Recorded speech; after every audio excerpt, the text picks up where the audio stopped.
नमस्कार साथीहरू, हामी अहिले यहाँ बुद्धको टेम्पलमा जाँदैछौँ। हाम्रो बसाइ हुने ठाउँबाट लगभग कति किलोमिटर होला, 2-3 किलोमिटर 2-3 किलोमिटर। तर अलि ओकालोमा हुनाले हामीले साइकललाई चाहिँ हातले दौडाइरहेको छौँ, उभिएर हिँड्दै डोराउँदै। जङ्गलको बिचमा रहेछ। हामी एकजना हाम्रो रुम पार्टनर र म हिँडिरहेका छौँ। यस्तो छ अवस्था, बेजोग छ अवस्था। तर हामी बुद्धको देशको मान्छे एउटा बुद्ध मन्दिर भन्ने बित्तिकै आफ्नै घर जस्तो महसुस हुन थालेको छ। ओह, यही होला सायद। अब यहाँ के गर्छन् त्यो त थाहा भएन, बाँकी हेर्दैछौँ। ओके, यन्सुसा हाम्रो स्वास्थ्यको चित्र देख्नुभयो होइन।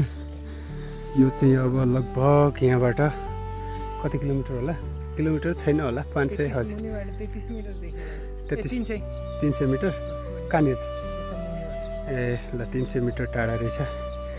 अनि यो डाँडाको बिचमा नि उता हेर्नुहोस् त कस्तो एग्रिकल्चर गरिरहेका छन्। एउटा घर छ, यता बाटो, अनि पुरा हराभरा जङ्गल। अनि यहाँ सल्लाह पनि पाउँछ, तर नेपाली जस्तो सल्लाह चाहिँ पाउँदैन है फेरि। ओइ यस्तो छ कुरोकानी। एउटा गाडी आइरहेको थियो, हामीले साइड लगायौँ। ओके,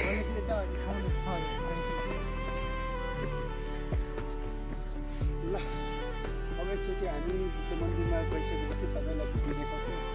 पुरा भिडियो हेर्नु होला है त। ल, हामी यहाँको गुम्बामा पुग्यौँ। गुम्बामा धेरै उकालो उक्लेर यहाँ हेर्नुहोस् कस्तो मजाको चिटिक्क बनाएको छ। यहाँ सिस्टमेटिक तरिकाको चिटिक्क सरसफाइ पनि छ।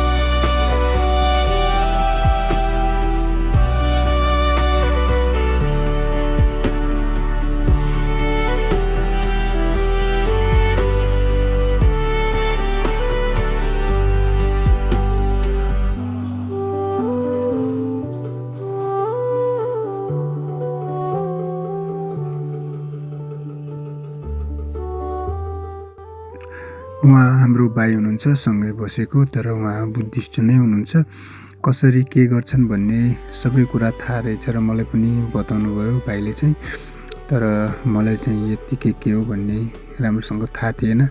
त्यही भएर अलिकति भेटी चढाएर हामी फेरि पनि आउने बाचाका साथ पूजा गरेर बाहिर बस्यौँ।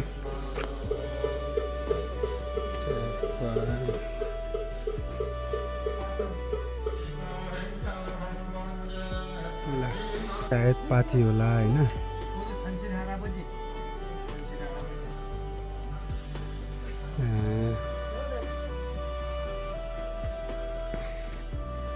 पुरा नेपाली भाइब दिइरहेछ भित्र, अगरबत्ती बालेको।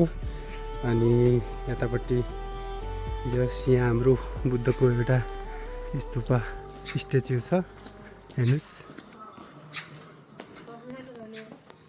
हामीलाई कफी दिने रे, कफी पनि खाएर जानुहोस् भन्दै हुनुहुन्छ। उहाँहरूलाई सायद थाहा छैन हामी बुद्धकै देशको मान्छे हो भन्ने। एउटा म्यापमा हेरेको बाटो छ भनेर यता आएको, बाटै रहेछ। म्यापमा बाटो देखाएको कहाँ जङ्गलको प्याउ।